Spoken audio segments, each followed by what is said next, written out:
Young India పాఠశాలలు,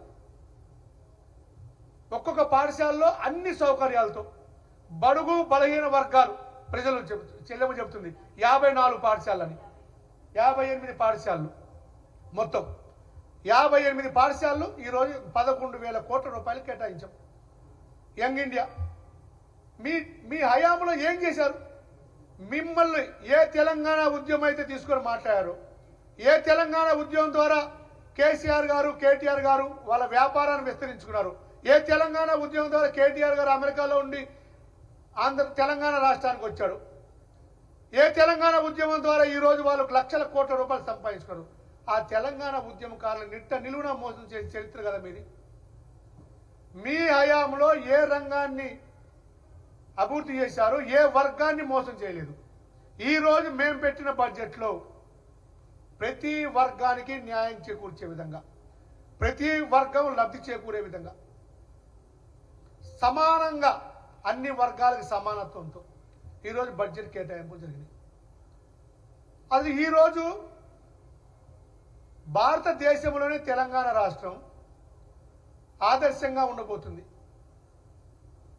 భారతదేశంలో తెలంగాణ రాష్ట్రం ప్రపంచ స్థాయి నగరాలతో పోటీ పడబోతుంది. మీ హయాంలో 10 సంవత్సరాల్లో మెట్రో ఊసేలేదు, మీరు దోచుకుని సరిపోకపోయా. ఈరోజు నీటిపారుదల ప్రాజెక్టుల కేటాయింపులు, మెట్రో లైను, 4th సిటీ, ఇన్ని కార్యక్రమాలు చేపడుతున్నాం. ముఖ్యంగా భారతదేశంలోనే ఏ రాష్ట్రంలో చేయనటువంటి బీసీ గణన, భారతదేశానికే తెలంగాణ రోల్ మోడల్. భారతదేశంలో ఏ రాష్ట్రంలో చేయనటువంటి ఎస్సీ రిజర్వేషన్ బిల్లు, నిన్న బీసీ రిజర్వేషన్ బిల్లు. మాకు ప్రజలు 5 సంవత్సరాల అధికారం ఇస్తే కేవలం 17 నెలల కాలంలో ఇన్ని కార్యక్రమాలు చేశాం. మేము ఇచ్చిన హామీలు నెరవేర్చడానికి ఇంకా మాకు 3.5 years టైం ఉంది, 3.5 సంవత్సరాల కాలం ఉంది. ప్రతి హామీని నెరవేర్చే విధంగా, ప్రతి హామీని అమలు పరిచే విధంగా, ప్రతి వర్గానికి న్యాయం చేకూర్చే విధంగా ఈ ప్రభుత్వం, ఈ ప్రజా ప్రభుత్వం ప్రణాళిక చేస్తుంటే హరీష్ రావు కేటీఆర్ కడుపు నిండా కుళ్ళుతో, నోటి నిండా కంపుతో ఆ మీడియా ముందు మాట్లాడుతుంటే అసహ్యం వేస్తుంది. అది చూస్తుంటే ఏది పడితే అది మాట్లాడుతున్నాడు. బడ్జెట్ మీద మాట్లాడే అవగాహన, కనీస జ్ఞానం కూడా లేకుండా మాట్లాడతాడు.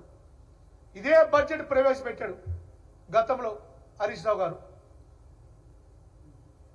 6 గ్యారంటీలను తొంగలో దొక్కామంట. 56,000 కోట్ల రూపాయలు ఇచ్చిన 6 గ్యారంటీలకి. మీ హయాంలో ఆర్టీసీ నాశనం చేసి ఆర్టీసీ అన్న పేరే పలకొద్దన్నారు. అలాంటి ఆర్టీసీని వ్యవస్థీకరించి ఈరోజు ఆర్టీసీ బస్సులకి 1,000 కోట్ల రూపాయలు మహిళల ద్వారా ఆదాయం చేకూర్చే విధంగా ఈ ప్రభుత్వం చేసుకుంది. 1 కోటి మంది మహిళలే కోటీశ్వరులు చేయబోతున్నాం. ఏ రంగాన్ని, ఏ వర్గాన్ని విస్మరించింది? ఈ బడ్జెట్లో ప్రతి వర్గాన్ని, ప్రతి రంగాన్ని టచ్ చేసే విధంగా మా ఆర్థిక మంత్రి గారు చాలా ప్రణాళికాబద్ధంగా.